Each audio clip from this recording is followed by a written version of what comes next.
जिसका नाम है रिच डैड पुअर डैड, जिसे लिखा है रॉबर्ट कियोसाकी ने। तो बात ऐसी है कि रॉबर्ट कियोसाकी जो कि इस बुक के ऑथर है, उनके दो पिता थे।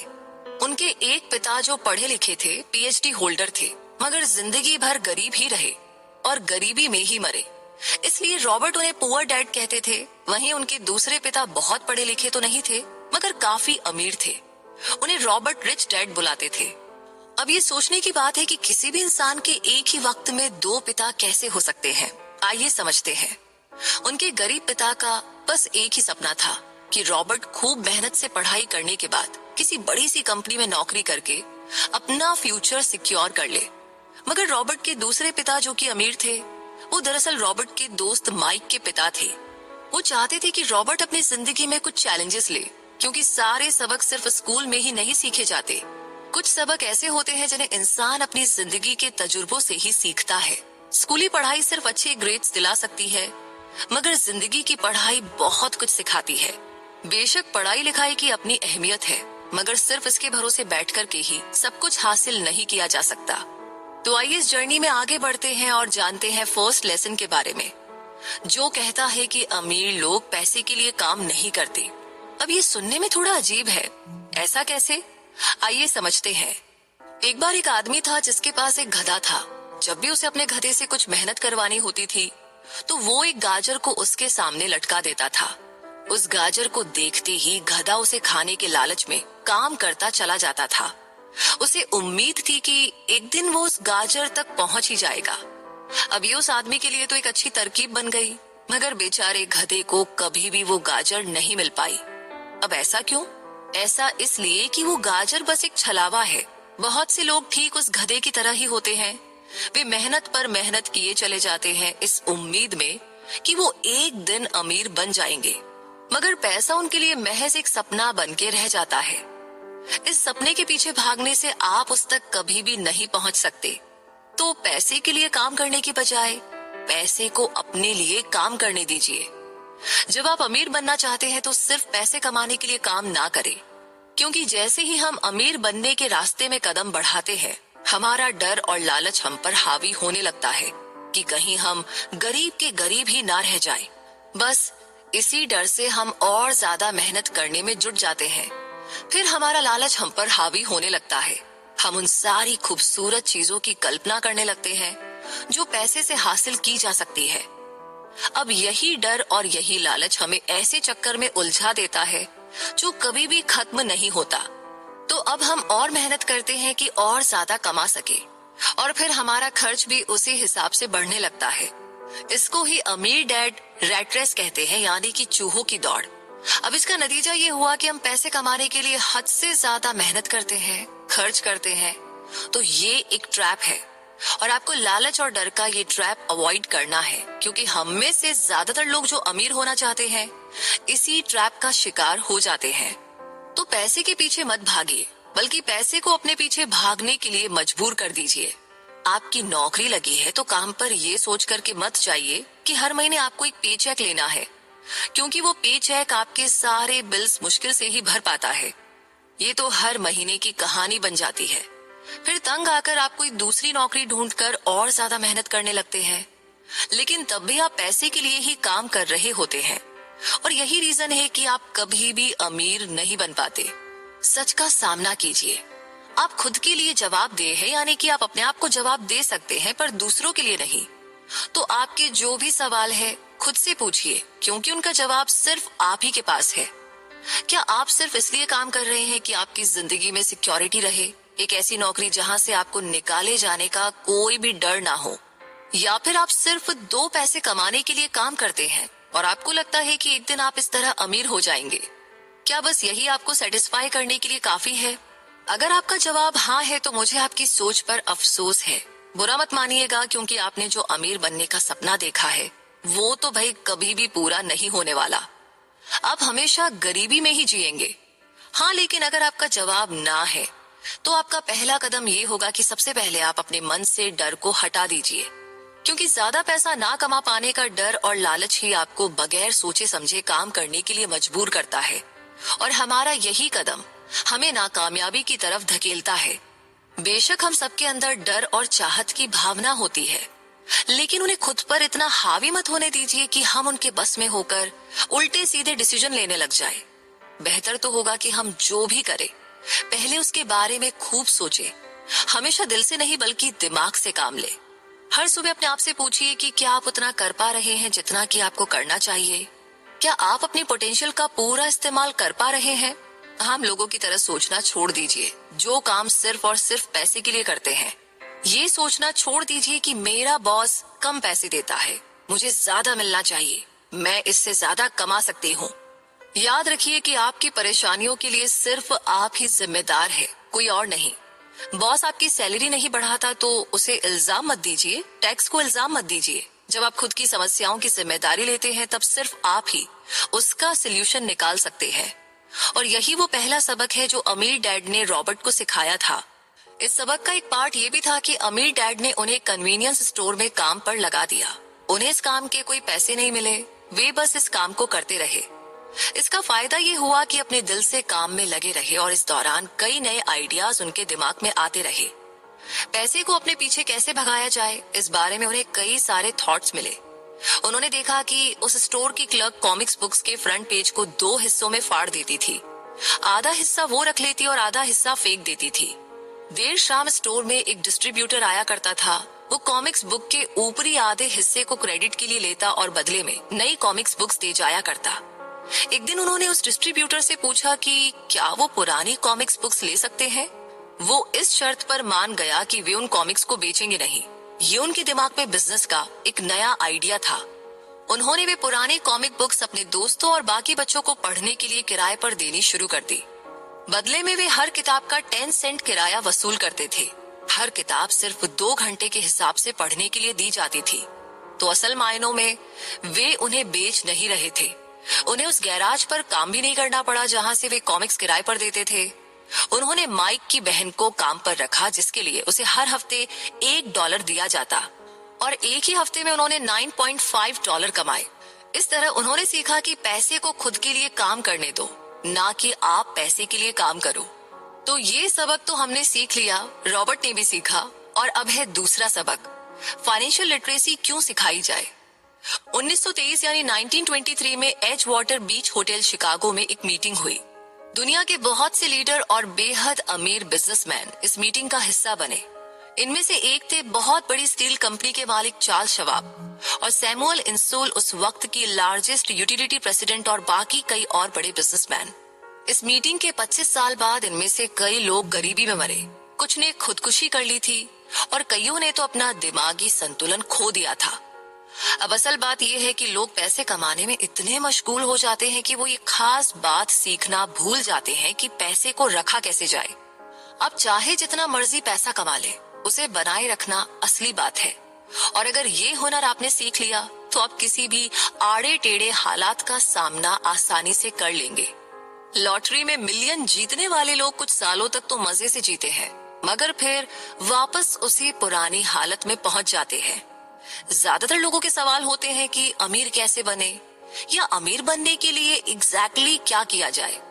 इन सवालों के जवाब से ज्यादातर लोगों को निराशा ही होती है, मगर इसका सही जवाब होगा कि सबसे पहले आप फाइनेंशियली लिटरेट बनना सीखें। देखिए, अगर आपको एम्पायर स्टेट बिल्डिंग खड़ी करनी है तो सबसे पहले आपको एक गहरा गड्ढा खोदना पड़ेगा, फिर उसके लिए एक मजबूत नींव रखनी पड़ेगी। लेकिन अगर आपको एक छोटा सा घर बनाना हो तो एक 6 इंच की कंक्रीट स्लैब डालकर के भी आपका काम चल जाएगा। ज्यादातर लोग 6 इंच की स्लैब पर एक एम्पायर स्टेट बिल्डिंग खड़ी करना चाहते हैं और वे ऐसा करते भी हैं, तो जाहिर सी बात है कि बिल्डिंग तो टूटेगी ही। गरीब डैड रॉबर्ट से बस यही चाहते थे कि वो खूब पढ़ाई करे, लेकिन अमीर डैड उसे फाइनेंशियली लिटरेट बनाना चाहते थे। ज्यादातर स्कूल सिस्टम बस घर बनाना सिखाते हैं, मजबूत फाउंडेशन नहीं। स्कूली शिक्षा और पढ़ाई की अपनी इम्पोर्टेंस है, मगर असल जिंदगी में यही सब कुछ नहीं है। तो ये था दूसरा सबक। अब जानते हैं रूल नंबर 1 के बारे में। लाइबिलिटीज यानी कि जिम्मेदारियां और एसेट्स यानी कि संपत्ति के बीच फर्क को समझे और एसेट्स खरीदे। अब सुनने में तो बड़ी आसान सी बात लगती है, लेकिन यही एक नियम है जो आपको अमीर बनाने में हेल्प करेगा। अक्सर गरीब और मिडिल क्लास लोग लाइबिलिटीज को एसेट समझ लेते हैं, मगर अमीर जानता है कि असल में एसेट्स होते क्या है और वो वही खरीदता है। अमीर डैड किस KISS प्रिंसिपल में यकीन रखते हैं, जिसका मतलब है कीप इट सिंपल स्टूपिड। उन्होंने लेखक और उसके दोस्त माइक को यही सिंपल बात सिखाई, जिसकी बदौलत वे इतनी मजबूत फाउंडेशन रखने में कामयाब रहे। तो इस सीख की यही सिंपल सी बात है कि लाइबिलिटीज और एसेट्स के बीच के फर्क को समझे और एसेट्स खरीदे। लेकिन अगर ये इतना ही सिंपल है तो हर आदमी अमीर होता है ना। मगर यहाँ पर मामला थोड़ा उल्टा है। ये दरअसल इतना सिंपल है कि हर कोई इस बारे में सोचता तक नहीं है। लोगों को लगता है कि उन्हें लाइबिलिटीज और एसेट्स के बीच फर्क पता है, मगर उन्हें सिर्फ लिटरेसी के बारे में मालूम है, फाइनेंशियल लिटरेसी के बारे में नहीं। चलिए अब समझते हैं एसेट्स के कैश फ्लो पैटर्न के बारे में। इनकम स्टेटमेंट को प्रॉफिट और लॉस का स्टेटमेंट मानकर चलना चाहिए। इनकम है कि आपके पास कितना पैसा आया और एक्सपेंस है कि आपसे कितना पैसा खर्च हुआ। बैलेंस शीट एसेट्स और लाइबिलिटीज के बीच बैलेंस बताती है। बहुत से पढ़े लिखे अकाउंटेंट्स को तो ये भी पता नहीं होता कि आखिर बैलेंस शीट और इनकम स्टेटमेंट कैसे एक दूसरे से जुड़े हुए हैं। एसेट्स यानी कि संपत्ति ऐसी चीजें होती है जो आपके लिए पैसे कमाने का काम करती है। मान लो आप कोई घर खरीद कर उसे किराए पर देते हैं, तो उसी किराए से आप वो लोन भी चुका सकते हैं जो कि आपने घर खरीदने के लिए लिया था। अब घर भी आपका हुआ और उससे मिलने वाला किराया भी। इसके ऑपोजिट लाइबिलिटीज आपकी जेब से पैसे खर्च करवाती है, जैसे कि घर खरीदकर उसमें रहने से आपको कोई किराया नहीं मिलने वाला। तो अब आप समझ गए होंगे कि अगर अमीर बनना है तो एसेट्स खरीदिए और गरीब ही रहना है तो लाइबिलिटीज यानी कि जिम्मेदारियों को खरीदिए। अमीर लोगों के पास ज्यादा पैसा इसलिए होता है कि वो इस प्रिंसिपल पर यकीन करते हैं। वहीं दूसरी तरफ गरीब लोग इस प्रिंसिपल को ठीक से समझ ही नहीं पाते। इसलिए इस बात पर जोर दिया जा रहा है कि सिर्फ लिटरेट नहीं बल्कि फाइनेंशियली लिटरेट बनिए। सिर्फ नंबर से कुछ नहीं होता। फर्क तो तब पड़ता है जब आप अपनी कहानी खुद लिखें। ज्यादातर परिवारों में देखा गया है कि जो मेहनती होता है उसके पास पैसा भी ज्यादा होता है, मगर उसका फायदा ही क्या जब सारा का सारा पैसा लाइबिलिटीज में ही खर्च हो जाए। तो आइए समझते हैं कि मिडिल क्लास का कैश फ्लो कैसा होता है। मिडिल क्लास लोगों का सारा पैसा लाइबिलिटीज में ही खर्च हो रहा है। कभी मोर्टेज, कभी किराया, car loan, house loan, credit card का बिल, फीस और भी न जाने क्या क्या। उनकी सारी कमाई इसी में खर्च हो जाती है। दूसरी और गरीब लोग हैं जिनकी कोई लाइबिलिटी तो नहीं है मगर उनके कोई एसेट्स भी नहीं होते। वे भी पैसा कमाते हैं, सैलरी पाते हैं, मगर हर रोज के खर्चों में उनका सारा पैसा उड़ जाता है। तो माना कि एक गरीब आदमी $1000 कमाता है, उसमें से $300 वो अपने छोटे से घर के किराए में खर्चता है, $200 उसके आने जाने का किराया, $200 टैक्स और $200 खाने और कपड़ों में खर्च हो जाता है। अब उसके पास बचा क्या? कुछ भी नहीं। और कभी कभी तो उधार लेकर काम चलाना पड़ता है, जिससे वो और गरीब हो जाता है। इसके उलट अमीर एसेट्स को खरीद कर रखते हैं, फिर उनके वो एसेट्स उन्हें और पैसा कमा कर देते हैं। उनकी कमाई इसी तरह 2 से 4, 4 से 8 होती जाती है। ज्यादातर अमीर लोग दिमाग से काम लेते हैं। वे घर लोन पर लेकर उसे किराए पर लगा देते हैं। बिना मेहनत के हर महीने किराया मिलता है, जिससे कि वे अपना लोन भी चुकता कर लेते हैं। मान लीजिए कि लोन की इंस्टॉलमेंट $1 है तो ये अपने घर का $2 किराया वसूल करेंगे। $1 बैंक को देंगे, $1 अपनी जेब में। तो हो गया ना ये बिना मेहनत के पैसा कमाना। तो असल में अमीर डैड और गरीब डैड के बीच बस सोच का फासला है। अपना पैसा कैसे खर्चे, सिर्फ यही मुद्दे की बात है और कुछ नहीं। 1960 के दिनों में अगर बच्चों से पूछा जाता था कि वो बड़े होकर क्या बनेंगे, तब सबका जवाब यही होता था कि वे अच्छे ग्रेड्स लेकर आएंगे और डॉक्टर बनेंगे। तब सबको यही लगता था कि अच्छे ग्रेड्स ला करके वे बहुत पैसा कमा सकेंगे। हालांकि उनमें से बहुत बच्चे आज बड़े होकर डॉक्टर बन चुके हैं। बावजूद इसके उनमें से काफी लोग आज भी फाइनेंशियली स्ट्रगल करते नजर आएंगे, क्योंकि उन्हें हमेशा यही लगा कि ज्यादा पैसा कमाने से उनकी सारी परेशानियां दूर हो जाएंगी। मगर आज के दौर में ऐसा नहीं है।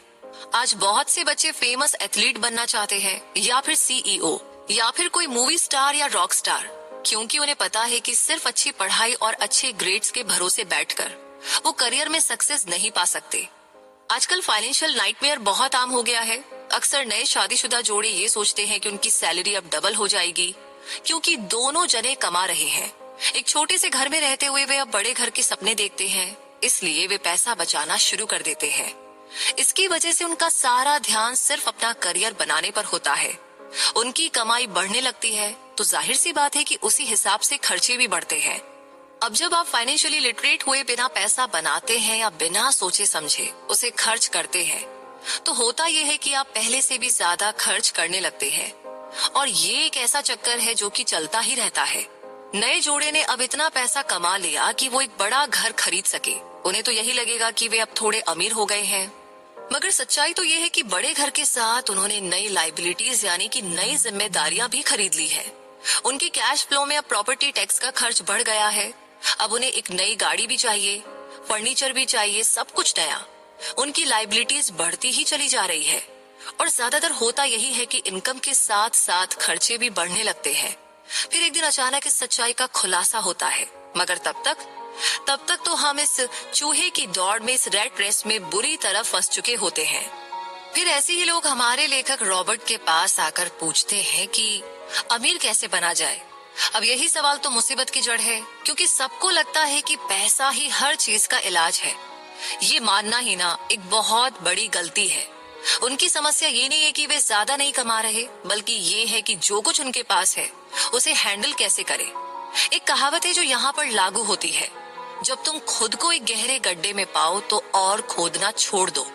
और इस कहावत के बारे में आप ध्यान से सोचेंगे तो आपको पता चलेगा कि अक्सर लोग ऐसा ही कर रहे होते हैं। चलिए इस जर्नी में अब आगे बढ़ते हैं और बात करते हैं घबराहट के बारे में, जो कि अक्सर लोगों को होती है पब्लिक प्लेटफॉर्म पर बोलने में, यानी कि पब्लिक स्पीकिंग में। तो मनोचिकित्सकों का मानना है कि लोग इसलिए घबराते हैं क्योंकि उन्हें रिजेक्शन का डर होता है, औरों से अलग होने का डर होता है। लोग हमारे बारे में क्या सोचेंगे या हम पर कहीं हंस तो नहीं रहे, बस यही सोचकर ज्यादातर लोग पब्लिक स्पीकिंग से दूर भागते हैं। वो वही करना पसंद करते हैं जो कि सब कर रहे होते हैं, और अंत पंत वो खुद को भीड़ का हिस्सा बनाकर संतुष्ट हो जाते हैं। अब बात यहाँ पर ऐसी है कि जो आपका घर है ना, वो आपका सबसे बड़ा एसेट है। लोन लीजिए, अब प्रमोशन हो गया है, अब सैलरी बढ़ गई है तो नया घर लो। यही सब बातें हम लोगों से सुनते रहते हैं, और फिर हम भी ना उसी रास्ते पर चल पड़ते हैं, क्योंकि भाई जो सब कर रहे हैं वो तो जरूर से सही ही होगा, है कि नहीं बताइए। मगर नहीं, ऐसा बिल्कुल भी नहीं है। अमीर डैड ने कहा था कि जापानीज लोग 3 चीजों की ताकत जानते थे, तलवार, कीमती जवाहरात और शीशा। तलवार बाजुओं की ताकत का प्रतीक है, कीमती जवाहरात पैसे की ताकत का, और शीशा खुद के अंदर छुपी हुई ताकत को दिखाता है। और वही हमारी सबसे बड़ी ताकत है। जब आप खुद को जानते हो तो शीशे के सामने खड़े हो जाइए, और अगर आप खुद से सवाल पूछ सकते हो कि मैं सही हूँ या मुझे भी भीड़ का हिस्सा बनकर रहना चाहिए, तो जो जवाब आपको मिलेगा वही आपकी असली ताकत है। गरीब और मिडिल क्लास खुद को पैसे का गुलाम बनने देते हैं, इसलिए वो कभी भी अमीर नहीं बन पाते। जैसे कि 16 साल के रॉबर्ट और माइक अमीर डैड के साथ हर उस मीटिंग में जाया करते थे जो वो अपने अकाउंटेंट, मैनेजर्स, इन्वेस्टर और एम्प्लॉयज के साथ रखा करते। यहाँ एक ऐसे अमीर डैड देखने को मिलते हैं जो पढ़े लिखे नहीं हैं, जिन्होंने 13 साल में ही स्कूल छोड़ दिया था, मगर आज भी वो मीटिंग्स रखते हैं, अपने नीचे काम करने वाले पढ़े लिखे लोगों को ऑर्डर देते हैं, उन्हें बिजनेस के टिप्स समझाते हैं। एक ऐसा इंसान जो भीड़ का हिस्सा नहीं बना, जिसने रिस्क लिया और जिसने लोगों की परवाह नहीं की, जिसे ये डर नहीं था कि लोग उसके बारे में क्या सोचेंगे।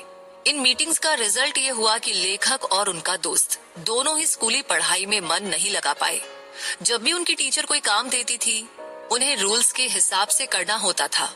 उन्हें एहसास हुआ कि स्कूली पढ़ाई किस तरह से बच्चों की प्रतिभा को निखरने नहीं देती, उनकी क्रिएटिविटी को मारकर उन्हें एक सांचे में ढालकर इस समाज का एक मशीनी हिस्सा भर बना देती है। और उन्हें टीचर की इस बात से भी इनकार था कि अच्छे ग्रेड्स लाकर के ही सक्सेसफुल और अमीर बना जा सकता है। एक दिन रॉबर्ट की अपने गरीब डैड से बहस हो गई। उनके पिता का मानना था कि उनका घर उनके लिए सबसे बेस्ट इन्वेस्टमेंट है, मगर वो एक रैट रेस में भाग रहे थे। उनकी इनकम और खर्चे बराबर ही थे, उन्हें पूरा करने के लिए उनके पास एक पल की भी फुर्सत नहीं थी। और यही बात रॉबर्ट उन्हें समझाना चाह रहे थे कि उनके पिता के लिए वो घर एसेट नहीं बल्कि लाइबिलिटी है। घर पर उनके पैसे खर्च हो रहे थे, बदले में मिल कुछ भी नहीं रहा था। ये बात उनके गरीब डैड समझ ही नहीं पा रहे थे, और यही फर्क था गरीब और अमीर डैड के बीच।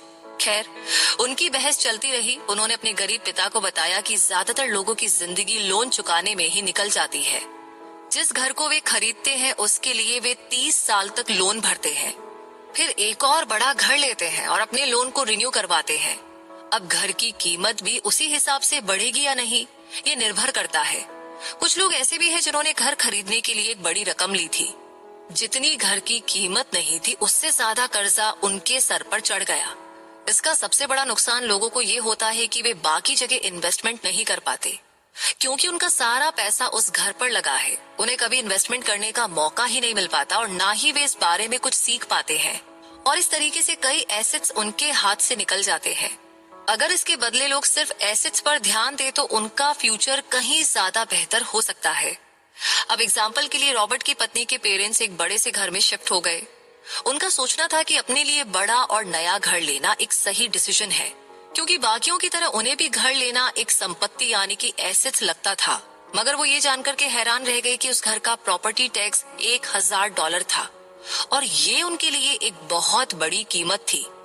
और क्योंकि वो रिटायर हो चुके थे तो इतना पैसा टैक्स के रूप में भरना भाई उनके रिटायरमेंट बजट के तो बाहर ही था।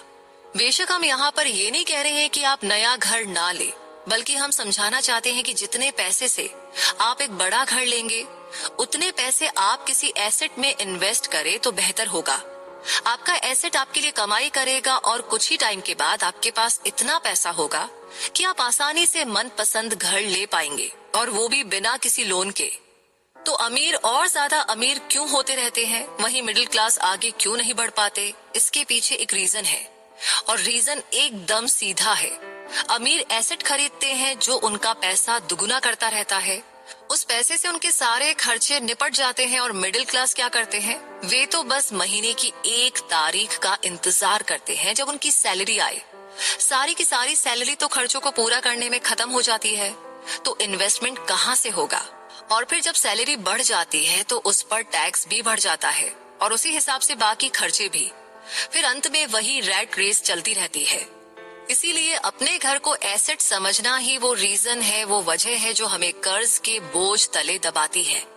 आज यही ज्यादातर लोगों की सोच है। अगर सैलरी बढ़ी है तो लोग सोचते हैं कि अब वो बड़ा सा घर ले सकते हैं, क्योंकि उन्हें अपने पैसे का सही इस्तेमाल लगता है।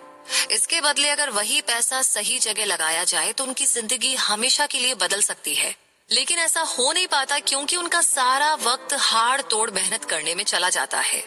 अपनी नौकरी को सेफ जोन समझकर वे उससे अलग कुछ सोच ही नहीं पाते, और साथ ही उन पर कर्ज का इतना बोझ होता है कि वे नौकरी छोड़ने का रिस्क ले ही नहीं सकते। अब जरा खुद से आप ये सवाल कीजिए कि आज आप नौकरी छोड़कर बैठ जाते हैं तो कितने दिन तक आपका गुजारा चलेगा? क्योंकि अगर आप फाइनेंशियली लिटरेट नहीं हैं, अगर आपने सारी उम्र सिर्फ सैलरी के भरोसे ही काटी है और एसेट्स के बदले आपने लायबिलिटीज ली है, तो यकीनन आपकी जिंदगी एक कड़ी चुनौती है। सिर्फ नेटवर्थ के भरोसे आपका काम नहीं चल सकता। नेटवर्थ बताता है कि आपके पास वाकई में कितना पैसा है, चाहे वो एक गैराज में पड़ी पुरानी कार के रूप में ही क्यों ना हो। अब भले ही वो कार कुछ काम की नहीं हो, जबकि वेल्थ का मतलब है कि आपके पास जो भी पैसा है उससे आप कितना और पैसा कमा रहे हैं। जैसे कि मान लीजिए आपके पास कोई एसेट है जिससे हर महीने मुझे $3000 की कमाई हो जाती है, और हर महीने आपका $6000 का खर्चा है, तो मैं सिर्फ आधे महीने ही अपना गुजारा कर पाऊंगी। तो सोल्यूशन ये होगा कि अपने एसेट से मिलने वाला पैसा बढ़ा दे। जब वो $6000 मिलने लगेगा तो आप रातों रात अमीर नहीं हो जाएंगे, मगर इस तरीके से आप वेल्दी होने लगेंगे।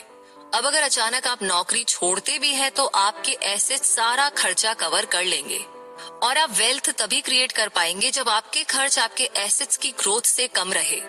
और इसी के साथ अब आगे समझते हैं तीसरे सबक के बारे में। अपने काम से काम रखें। दुनिया की सबसे बड़ी फूड चेन मैकडॉनल्ड के फाउंडर रे क्रॉक ने एक MBA क्लास में एक स्पीच दी। ये 1947 की बात है। उनकी ये स्पीच बड़ी ही शानदार थी, लोगों को प्रेरित करने वाली। स्पीच के बाद जब MBA क्लास के स्टूडेंट ने कुछ टाइम उनके साथ बिताने की गुजारिश की तो वे उनके साथ बियर पीने चले गए। बातों ही बातों में रे ने अचानक एक सवाल किया, क्या आप लोग जानते हैं कि मैं किस बिजनेस में हूँ?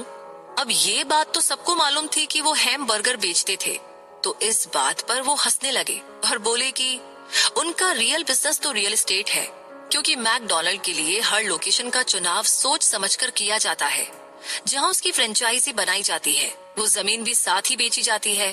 तो इसका सीधा सा मतलब है कि मैकडॉनल्ड की फ्रेंचाइजी खरीदने वालों को वो जमीन भी खरीदनी पड़ती थी।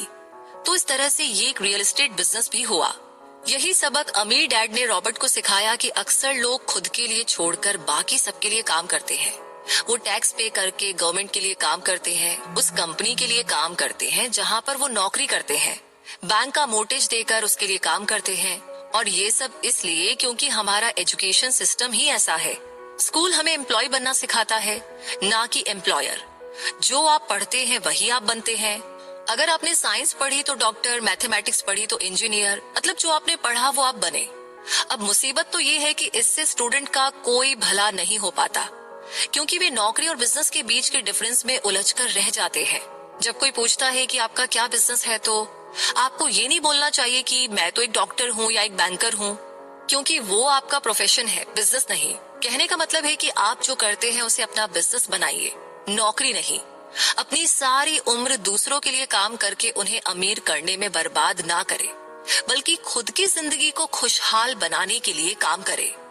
बहुत से लोगों को इस बात का एहसास बड़ी देर से होता है कि उनका हाउस लोन उनकी जान ले रहा है, और फिर उन्हें लगता है कि जिसे वे एसेट मानने की गलती कर रहे थे, दरअसल कभी एसेट था ही नहीं। जैसे कि उन्होंने कार ली तो उससे जुड़े तमाम खर्चे उनकी लाइबिलिटीज बन गए। उन्हें पूरा करने के लिए नौकरी जरूरी है, और अगर कभी वो सेफ जॉब उनके हाथों से निकल गई तो उनकी मुसीबतें शुरू हो जाती है। इसीलिए तो हम एसेट कॉलम पर इतना जोर दे रहे हैं, ना कि आपकी इनकम कॉलम पर। और फाइनेंशियली सिक्योर होने का यही एक तरीका है। आप कितने अमीर हैं ये जानने का सही तरीका नेटवर्थ इसलिए नहीं है क्योंकि जब भी आप अपने एसेट्स को बेचते हैं तो उन पर भी टैक्स लगता है। आपको उतना पैसा नहीं मिलता जितना कि आप सोचते हैं। आपकी बैलेंस शीट के हिसाब से आपको जितना भी पैसा मिलेगा उस पर भी आपको टैक्स देना पड़ेगा। तो जो भी आप कर रहे हैं उसे एकदम मत छोड़िए। ये किताब आपको कभी भी ये एडवाइस नहीं देगी। अपनी नौकरी करते रहिए, पर साथ ही एसेट्स भी जमा कीजिए। और एसेट्स से मेरा मतलब है सही और असली मायने में एसेट्स, यानी कि संपत्ति। यहाँ पर रॉबर्ट ये नहीं कह रहे हैं कि आप कोई कार लीजिए, क्योंकि रॉबर्ट की नजर में वो कार एसेट नहीं है, क्योंकि जैसे ही आप उसे चलाना शुरू करते हैं वो अपनी कीमत का 25% खो देती है। तो जितना हो सके खर्चे में कटौती करे और लाइबिलिटीज को घटाए, यानी कि जिम्मेदारियों को घटाए। अब किस तरह के एसेट्स को खरीदा जाना चाहिए, यहाँ पर हम आपको कुछ एग्जाम्पल देते हैं। ऐसा बिजनेस जहाँ पर आपकी मौजूदगी जरूरी ना हो, जो दूसरे लोग आपके लिए चलाए, क्योंकि आप वहाँ पर ज्यादा वक्त देंगे तो वो बिजनेस नहीं नौकरी होगी। रियल एस्टेट में पैसा लगाए, स्टॉक और बॉन्ड खरीदे। जब एसेट खरीदे तो अपनी पसंद की चीजों पर पैसा लगाए, क्योंकि आपका मन होगा तभी आप उसमें ध्यान दे पाएंगे। अगर उसमें आपकी रुचि होगी तो आप उसे बेहतर समझ पाएंगे। रॉबर्ट को रियल एस्टेट और स्टॉक्स में रुचि थी, खासकर छोटी कंपनीज में इन्वेस्ट करना। अपने अमीर डैड की सलाह पर उसने अपनी नौकरी कभी नहीं छोड़ी। वो जॉब करता रहा, साथ ही अपने एसेट कॉलम को बड़ा और मजबूत बनाता चला गया। एक पैसा भी जो आप कमाते हैं उसे बेकार ना जाने दे। अपने पैसे को अपना गुलाम मानकर चलिए, जो कि आपके लिए काम करे। आप लग्जरी खरीदना चाहते हैं, शौक से खरीदे, कोई बड़ी बात नहीं। मगर ये ना भूले कि अमीर और मिडिल क्लास में यही सोच का फर्क है। जहाँ मिडिल क्लास पैसा आते ही पहले लग्जरी में खर्च करेगा, वहीं अमीर आदमी उसे अंत में खरीदेगा। इतना समझ लेने के बाद अब अगले चैप्टर में आप अमीर लोगों के सबसे बड़े सीक्रेट के बारे में जानेंगे। अमीर करते हैं, जी हाँ। अलेक्जेंडर ग्राहम बेल ने टेलीफोन इन्वेंट करने के बाद उसे पेटेंट कर दिया था। इनका बिजनेस काफी बड़ा था और संभालने में इन्हें काफी मुश्किल होने लगी, तो वे वेस्टर्न यूनियन गए और उन्हें अपना पेटेंट और छोटी सी कंपनी $1000 में बेचने की पेशकश की। उस टाइम के वेस्टर्न यूनियन के प्रेसिडेंट ने पेशकश को ठुकरा दिया। उन्हें ये दाम कुछ ज्यादा लग रहे थे। और फिर उसके बाद एक बड़ी कंपनी AT&T का जन्म हुआ। रॉबर्ट 1984 यानी 1984 से प्रोफेशनल तौर पर पढ़ा रहे थे। एक चीज जो हजारों लोगों को पढ़ाने के बाद उन्होंने जानी, वो ये थी कि उन सब लोगों में पोटेंशियल था, बल्कि हर एक इंसान में पोटेंशियल है जो हमें महान बना सकती है। इसके बावजूद जो हमें रोकता है वो है खुद पर डाउट रखना। स्कूल छोड़ने के बाद हमें पता चलता है कि जिंदगी में आगे बढ़ने के लिए सिर्फ ग्रेड्स ही काफी नहीं होते। जैसे कि सिर्फ स्मार्ट लोग ही आगे नहीं बढ़ते, बल्कि वे बढ़ते हैं जो बोल्ड भी होते हैं। ये सच है कि फाइनेंशियल जीनियस होने के लिए इसकी नॉलेज भी होनी चाहिए, मगर साथ ही हिम्मत और बोल्डनेस भी चाहिए। ज्यादातर लोग पैसे के मामले में कोई रिस्क नहीं लेना चाहते, मगर अमीर होने के लिए आपको रिस्क लेने ही पड़ेंगे, क्योंकि हो सकता है कि आने वाले सालों में एक नया बिल गेट्स पैदा हो या अगला अलेक्जेंडर ग्राहम बेल, और बाकी शायद दिवालिया बनकर गरीब हो जाए। अभी आपकी मर्जी है, आप इनमें से क्या बनना चाहते हैं। अगर आप अपना फाइनेंशियल आईक्यू बढ़ाते हैं तो बहुत कुछ हासिल कर सकते हैं, और अगर नहीं तो आने वाले साल और भी डरावने हो सकते हैं, क्योंकि हर पुराना जाता है तो नया आता है। तो जो आज है वही सबसे खुशहाल समय है। आज के दौर में लोग ज्यादा फाइनेंशियली स्ट्रगल कर रहे हैं क्योंकि उनकी सोच अभी भी पुरानी है। फिर वे अपनी गलती को ना मानकर या तो अपने बॉस को इल्जाम देंगे या फिर नई टेक्नोलॉजी को। जो कभी कल के दौर में एसेट था वही आज लाइबिलिटी बन चुका है। तो आपको अपडेट रहने की जरूरत है। रॉबर्ट ने एक गेम डिजाइन किया है जिसे वे कैश फ्लो कहते हैं। ये लोगों को सिखाता है कि पैसा कैसे काम करता है, अमीर बनने की राह क्या है और रेट रेस से कैसे बाहर निकले। ये सारी चीजें इस गेम से समझाने की कोशिश की गई है। एक दिन एक औरत आई। गेम खेलने के दौरान उसने एक बोट कार्ड जीता, जिसका मतलब था कि उसने उस गेम में एक बोट जीती है। वो औरत बड़ी खुश हुई, मगर जब उसे पता चला कि बोट लेने के लिए उसे एक बड़ी रकम टैक्स भरनी होगी तो उसकी खुशी गायब हो गई। वो बोट उसके लिए अब एसेट नहीं बल्कि लाइबिलिटी बन गई। उसे पता चला कि ऐसे तो ये बोट उसकी जान ही ले लेगी। उसे ये आइडिया समझ ही नहीं आया और रिफंड की मांग की। उसे उसके पैसे वापस मिल गए और वो चली गई। मगर बाद में उसने फोन करके बताया कि उसे अब गेम का आइडिया कुछ समझ में आने लगा था। वो उस गेम से अपनी जिंदगी को जोड़कर देख पा रही थी। पैसा कैसे काम करता है इस बात को समझ ना पाने की वजह से उसका गुस्सा जायज था। हम भी अक्सर यही करते हैं। जो बात हमारी समझ से परे होती है उस पर हमें गुस्सा आता है और हम जिंदगी की हर परेशानी के लिए उसे ब्लेम करना शुरू कर देते हैं। हाँ, मगर ठंडे दिमाग से अगर सोचा जाए तो ये तरीका एकदम गलत होगा। बेहतर होगा कि हम उन्हें समझने की कोशिश करें तो गेम ऑफ लाइफ जीत सकते हैं। बहुत से लोग कैश फ्लो गेम में खूब पैसा जीतते हैं, फिर उन्हें समझ ही नहीं आता कि उस पैसे का करे क्या, तो वे हारने लगते हैं। इसकी वजह है उनकी पुरानी सोच जो आगे नहीं बढ़ने देती, और फिर वे बाद में सारा पैसा ही हार बैठते हैं। कुछ लोग कहते हैं कि वे हार गए क्योंकि उनके पास सही पत्ते नहीं थे। बहुत से लोग इसी तरह जिंदगी में सही मौकों की तलाश में बैठे रहते हैं। कुछ लोगों को सही मौका मिलता भी है तो उसका फायदा वो नहीं उठा पाते, क्योंकि वो कहेंगे कि उनके पास तो पैसा ही नहीं था। अब कुछ ऐसे भी होते हैं जिन्हें पैसा और मौका दोनों मिले फिर भी वे कुछ हासिल नहीं कर पाते, क्योंकि दरअसल वो समझ ही नहीं पाते हैं कि ये एक अपॉर्चुनिटी है। तो फाइनेंशियल इंटेलिजेंस का मतलब है कि आप पैसे को लेकर कितने क्रिएटिव हो सकते हैं। अगर आपको मौका मिलता है तो बगैर पैसे के आप क्या करेंगे, और अगर पैसा है मगर मौका नहीं तो उस सूरत में आप क्या करेंगे। ये सब आपकी फाइनेंशियल इंटेलिजेंस पर निर्भर करता है। ज्यादातर लोग इस बात का एक ही सोल्यूशन जानते हैं कि खूब मेहनत करके खूब सारा पैसा कमाया जाए, लेकिन आपको सीखना है कि अपने लिए मौका कैसे पैदा किया जाए, ना कि उसके इंतजार में बैठे रहे। सबसे खास बात अमीरों की जो है वो ये है कि उन्हें पता है पैसा असल चीज नहीं है। असल चीज है इसका सही मतलब जानना। ये जान लेना कि जो हमें चाहिए वो हम इससे बना सकते हैं। हमारा दिमाग हमारे लिए सबसे बड़ा एसेट होता है। यही हमें सुपर रिच बना सकता है या सुपर पुअर भी। निर्भर करता है कि हम कैसे इसका इस्तेमाल करें। जो लोग सफल हैं उनके साथ कदम मिलाकर चलना है। तो आपको ये सीखना पड़ेगा कि पैसा बढ़ाने की चाहत खुद में कैसे पैदा करें। आपको अपने सबसे बड़े एसेट यानी आपके दिमाग को इन्वेस्ट करने की जरूरत है। आपको फाइनेंशियली इंटेलिजेंट होना पड़ेगा। आइए इसका एक उदाहरण समझते हैं। 1990 के दशक में एरिजोना और फोनिक्स के आर्थिक हालात बहुत ही बुरे चल रहे थे। वहां के लोगों को हर महीने $100 बचाने की सलाह दी जा रही थी। बुरे वक्त के लिए पैसा बचाने का विचार कुछ हद तक सही भी है, मगर उस पैसे का क्या फायदा जो आप जमा करते जाते हैं। इससे तो अच्छा है कि उसका कुछ हिस्सा इन्वेस्ट किया जाए जो कि आगे चलकर आपको फायदा दे।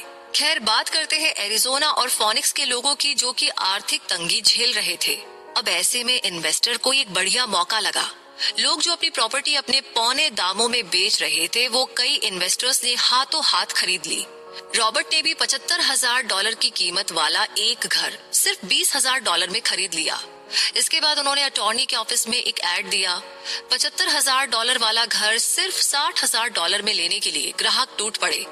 रॉबर्ट का फोन बजना बंद ही नहीं हो रहा था। ये पैसा उनको उस एसेट से मिलने जा रहा था जो उन्होंने प्रॉमिसरी नोट के रूप में ग्राहक से लिया था, और उन्हें ये पैसा कमाने में केवल 5 घंटे लगे। उन्होंने जो 40,000 रुपए इन्वेंट किए वो उनके कॉलम ऑफ एसेट में क्रिएट हुए थे और बगैर टैक्स के उन्होंने अचानक ही मिले एक मौके का फायदा उठाकर ये क्रिएट किए हुए पैसे अपने इनकम कॉलम में ऐड कर लिए। कुछ सालों के बाद ही उनके इस बिजनेस ने इतना पैसा क्रिएट किया कि उनकी कंपनी की कार, गैस, इंश्योरेंस, क्लाइंट के साथ डिनर, ट्रिप और बाकी चीजें सब कवर हो गई। जब तक गवर्नमेंट उन खर्चों पर टैक्स लगाती, इनमें से ज्यादातर चीजें प्री टैक्स एक्सपेंसेस में खर्च हो चुकी थी। कुछ सालों के बाद ही जो घर $60,000 में बिका था, अब वो $1,10,000 का था। अभी भी उनके पास कुछ मौके थे, मगर वो इतने कम थे कि उनके लिए रॉबर्ट को एक वैल्यूएबल एसेट लगाना पड़ता और अपना वक्त भी। तो वे आगे बढ़ गए। अब उन्हें नए मौकों की तलाश करनी थी। अब आप एक सवाल खुद से कीजिए, मेहनत करना भी बहुत मेहनत का काम है। 50% टैक्स भरिए और बाकी बचाइए। अब वो सेविंग्स आपको 5% इंटरेस्ट देगी और फिर उस पर भी आप और टैक्स भरे। इससे तो अच्छा होगा कि अपना पैसा और टाइम अपने सबसे पावरफुल एसेट यानी अपने दिमाग पर इन्वेस्ट करे और फाइनेंशियली इंटेलिजेंट बने। ये दुनिया कभी भी ना एक सी नहीं रहती। जो आज है कल नहीं होगा। कभी मंदी तो कभी तेजी का दौर चलता रहेगा। वक्त के साथ टेक्नोलॉजी और भी बेहतर होती जाएगी। आज मार्केट ऊपर है तो कल नीचे होगा। खासकर स्टॉक मार्केट तो हर रोज बदलता ही है। मगर इससे आपको क्या फर्क पड़ेगा अगर आप फाइनेंशियल इंटेलिजेंट है तो, क्योंकि आप तो हर हालात के लिए तैयार रहेंगे। आपको जिंदगी में बेशुमार मौके मिलेंगे जहां पर आप अपनी फाइनेंशियल इंटेलिजेंस का फायदा उठा सकते हैं। जरूरत है तो बस उन मौकों को लपकने की। अमूमन हम दो तरह के इन्वेस्टर देख सकते हैं। पहले वो जो पैकेज इन्वेस्टमेंट खरीदते हैं और ये काफी आसान और बगैर झंझट का काम है। दूसरे इन्वेस्टर अपने लिए खुद ही इन्वेस्टमेंट क्रिएट करते हैं। इनको आप प्रोफेशनल भी कह सकते हैं। जितना ये इन्वेस्ट करते हैं उससे कई गुना ज्यादा पैसा बना लेते हैं। अब अगर आप इस तरह के इन्वेस्टर बनना चाहते हैं तो आपको खास तौर पर इन 3 स्किल्स को समझने की जरूरत है। पहली है, ऐसी अपॉर्चुनिटी ढूंढिए, ऐसे मौके ढूंढिए जो बाकी ना ढूंढ सके। याद रखें कि आपका दिमाग वो देख सकता है जो बाकियों की आंखें न देख पाए। दूसरा है, पैसा बढ़ाइए।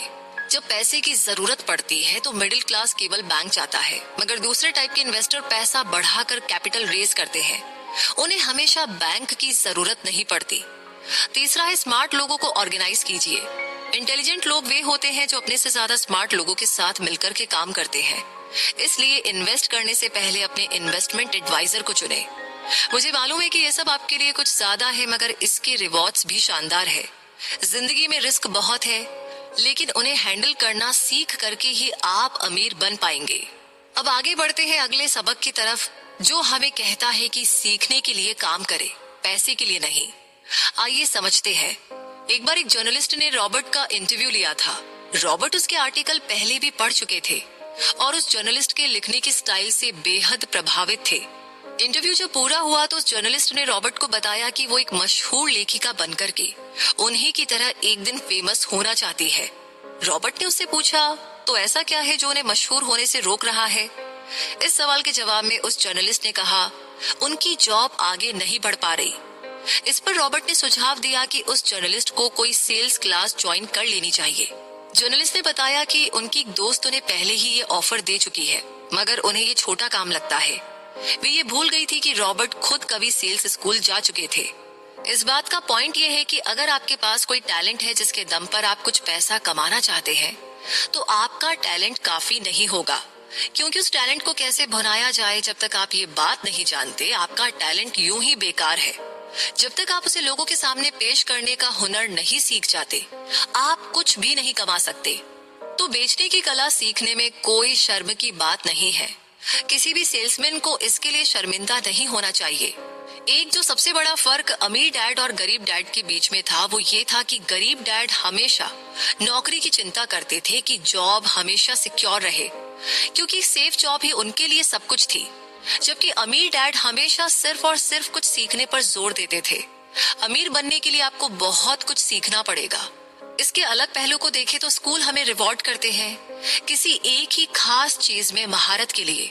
इसका एक उदाहरण देखिए, जब डॉक्टर मास्टर की डिग्री लेते हैं तो उसके बाद किसी के स्पेशल फील्ड में डॉक्टरेट करते हैं, जैसे कि पीडियाट्रिक या कुछ और। मतलब एक छोटे से विषय पर उन्हें बहुत पढ़ना पड़ता है उस फील्ड में महारत के लिए, और यही उनका रिवॉर्ड होता है। ऐसे ही बहुत कुछ जानने के लिए जो थोड़ा बहुत आप सीखते हैं, वो नॉलेज तभी आएगी जब आप अलग अलग कंपनीज के लिए काम करेंगे, दुनिया की अलग अलग चीजों को जानेंगे, चीजें कैसे काम करती है, ये सभी बातें अनुभव करेंगे, तभी आपकी नॉलेज बढ़ेगी।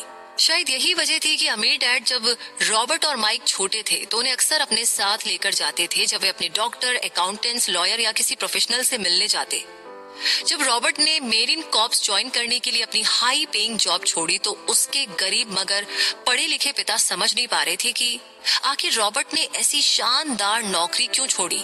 वे एक तरीके से इस फैसले से सख्त निराश हुए। रॉबर्ट ने उन्हें समझाने की हर मुमकिन कोशिश की कि उनका ऐसा करना क्यों जरूरी था, मगर उन्हें ये बात हजम ही नहीं हो रही थी। रॉबर्ट ने उन्हें कहा कि वो सीखना चाहते हैं कि खुले आसमान में कैसे उड़े। उन्हें जानना था कि वर्कर्स की टीम को कैसे हैंडल किया जाए। किसी भी कंपनी को अपने बलबूते पर चलाना कितना मुश्किल काम है। रॉबर्ट ये सब सीखना चाहते थे। वियतनाम से लौटने के बाद रॉबर्ट ने अपनी जॉब से रिजाइन कर दिया और जेरोक्स कॉर्प्स को ज्वाइन कर लिया। उन्हें ये नौकरी किसी फायदे के लिए नहीं चाहिए थी। वो इतने शर्मीले थे कि किसी को कुछ भी बेचने के ख्याल से ही उन्हें पसीना आ जाता।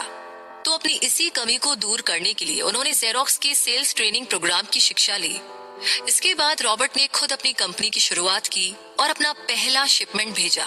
वैसे वे अगर इसमें नाकामयाब रहते तो पक्का दिवालिया हो जाते, लेकिन उन्होंने ये रिस्क लिया और अपने अमीर डैड की सीख को हमेशा याद रखा कि बेशक आप 30 की उम्र से पहले दिवालिया होने का रिस्क ले सकते हो, क्योंकि इस उम्र में आपको रिकवर होने का मौका भी मिल जाता है। ज्यादातर एम्प्लॉय अपने वर्कर्स को इतना तो पे करते हैं कि वे काम छोड़कर ना जाए, और ज्यादातर वर्कर भी जी फाड़ कर इसलिए मेहनत करते हैं कि वे काम से निकाले ना जाए। इसीलिए तो उन्हें सिर्फ अपनी सैलरी और कंपनी से मिलने वाले फायदों से ही मतलब होता है। इस सोच के साथ उनके कुछ साल तो बढ़िया गुजरते हैं, मगर ये लंबे समय तक काम नहीं करता। तो क्यों ना आप वो सब कुछ अभी सीखें जो आप सीखना चाहते हैं, इससे पहले कि आप कोई एक खास प्रोफेशन अपने लिए चूज करें। क्योंकि अगर एक बार आपने अपना प्रोफेशन चुन लिया तो आप हमेशा के लिए उसी से बंधकर रह जाएंगे। और इसी के साथ अब हम पहुंच गए हैं इस समरी के कंक्लूजन पर। मुद्दा मामला ये है कि रॉबर्ट कियोसाकी एक फेमस अमेरिकन बिजनेसमैन और ऑथर है। रिच डैड पुअर डैड उनकी लिखी बहुत ही एंगेजिंग और बेस्ट सेलिंग किताब है। ये बुक दो फादर्स की फाइनेंशियल स्ट्रेटेजी और माइंडसेट के डिफरेंसेस को एक्सप्लोर करती है। एक उनके बायोलॉजिकल फादर पुअर डैड हैं और दूसरे उनके बेस्ट फ्रेंड के फादर रिच डैड हैं। तो ये कहानी वहां से शुरू होती है जब कियोसाकी एक यंग लड़के थे। इस समय वो अपने दोनों फादर्स से मनी के बारे में वैल्यूएबल लेसन्स को सीख रहे थे। एक तरफ उनके खुद के पिता पुअर डैड थे, जो कि स्टेबल जॉब वाले वेल एजुकेटेड पर्सन थे। उनका वे ऑफ थिंकिंग थोड़ा ट्रेडिशनल था। वो गुड एजुकेशन, हार्ड वर्क और सिक्योर जॉब में बिलीव करते थे। वहीं दूसरी ओर उनके रिच डैड थे, जो कि एक सेल्फ मेड मिलीनियर थे। वो फाइनेंशियल एजुकेशन की इंपॉर्टेंस पर जोर देते थे, साथ ही वो पैसिव इनकम के सोर्स को डेवलप करने और एसेट बिल्डिंग पर फोकस करने में बिलीव करते थे। कियोसाकी ने बताया कि कैसे उनके रिच डैड ने उन्हें एसेट्स और लायबिलिटीज के कॉन्सेप्ट को सिखाया। उन्होंने बताया कि एसेट वो चीजें होती है जो आपके पॉकेट में मनी भरने का काम करती है, जैसे रियल एस्टेट और स्टॉक। वहीं लायबिलिटीज वो चीजें हैं जो आपकी पॉकेट खाली करने का काम करती है, जैसे कि कार या फिर बड़ा घर। रिच डैड ने हमेशा अपनी लायबिलिटीज को मिनिमाइज करने और इनकम जनरेटिंग एसेट्स को मैक्सिमाइज करने पर जोर दिया। इस बुक का एक और इम्पोर्टेंट लेसन है पावर ऑफ फाइनेंशियल लिटरेसी। इसका मतलब है कि फाइनेंशियल दुनिया जैसे कि बजट, सेविंग और मनी मैनेजमेंट के बारे में पूरी जानकारी रखना। कियोसाकी का कहना था कि हमें स्कूल में फाइनेंशियल एजुकेशन के बारे में नहीं पढ़ाया जाता है। इसके कारण कई सारे लोग इस फाइनेंशियल लिटरेसी से छूट जाते हैं, जिसके चलते उनके माइंड में इन बातों को लेकर के डर बना रहता है। कियोसाकी हमेशा अपने रीडर्स को एनकरेज करते हैं कि वो फाइनेंशियल नॉलेज के बारे में ज्यादा से ज्यादा जाने, मनी इन्वेस्ट करने और मनी मैनेजमेंट के बारे में अपनी अंडरस्टैंडिंग को डेवलप करें। इसके अलावा ये बुक कैलकुलेटेड रिस्क लेने और अपने फेलियर के फियर से ओवरकम करने की बात भी सिखाती है।